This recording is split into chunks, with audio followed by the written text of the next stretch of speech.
The first optic telescope and the first telescope in general was made year 1608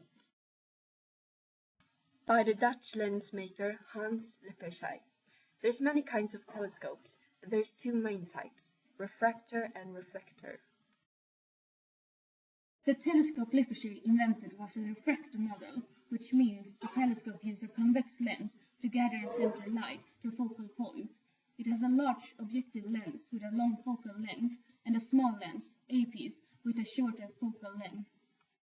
The other sort, reflector, consists of glass or some other material which is coated with a thin layer of strong reflecting material, like silver and aluminium, to get a mirror. This gathers light to a focal plane located ahead. Galileo Galilei was born in 1564 and died in 1642. He was an Italian scientist and he worked with mostly astronomy and mechanics. As a teacher at the university in Pisa, Galileo was introduced to the worldview of Copernicus. During a trip to Venedig, he thought that he realized that the tide existed because of the Earth's rotation and its orbit around the Sun. He saw this theory as a strong argument for the worldview of Copernicus.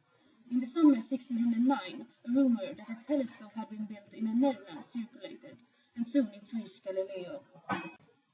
Galileo started to construct telescopes with up to 30 times magnification. With this telescope, he discovered things that earlier had been hidden from the human eye, for example the moons of Jupiter and the craters on the moon.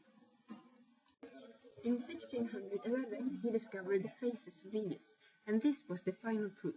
He was now sure that the worldview of Copernicus, the heliocentric worldview, was true.